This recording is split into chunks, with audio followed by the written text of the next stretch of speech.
vous savez que l'idée, c'est de relancer l'emploi, c'est de déverrouiller le marché du travail, et notamment pour les plus petites entreprises, les PME, les TPE, enlever ce plafond enlève de la cohérence au dispositif général. Ensuite, il a enlevé des mesures unilatérales sur les PME, TPE, notamment sur le forfait jour, alors que ça permettait là encore de donner de la flexibilité, de l'agilité aux TPE, PME. Après, il y a des mesures qui ont été conservées. Heureusement, les accords pour l'emploi, la sécurisation des licenciements, le périmètre France qui est très important pour l'attractivité du territoire France à l'égard de tous les investisseurs, tous les employeurs internationaux. Les mesures banataires ont été enlevées du préambule, mais ce qui nous ennuie considérablement, en effet, c'est le déplafonnement des prud'hommes, car sachez que c'est un élément important pour que les entreprises, les employeurs, notamment les plus petits, puissent relancer l'emploi et embaucher. Monsieur Gattaz, on entend votre insatisfaction. Quelles conséquences vous en tirez? Et en somme, pour faire simple, qu'allez-vous faire? Écoutez, nous allons continuer le combat pour le pays, le combat pour l'attractivité du territoire, le combat pour l'emploi, pour la croissance. C'est ça le combat qu'on mène aujourd'hui. Cette loi, il ne faut pas la dénaturer plus.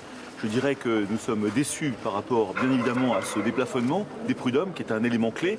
Maintenant, il faut continuer de parler, de discuter, surtout de ne plus dénaturer cette loi. Et je dirais que voilà le problème aujourd'hui. Il faut continuer de faire de la pédagogie, continuer de se battre. Encore une fois, le moment est historique.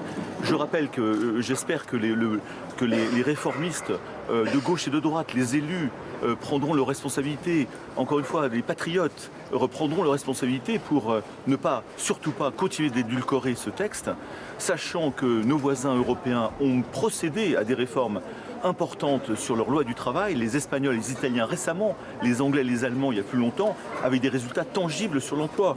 Donc je dirais que si nous reculons, et s'il y a encore des reculades sur ce texte, je dirais que c'est la fin des haricots.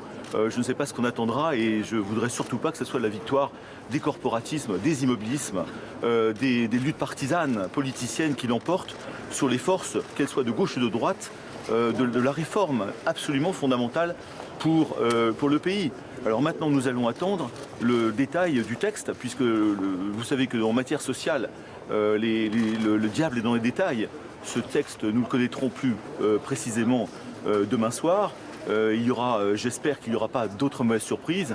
Sinon, je dirais qu'on va aller de mal en pis. Donc nous souhaitons surtout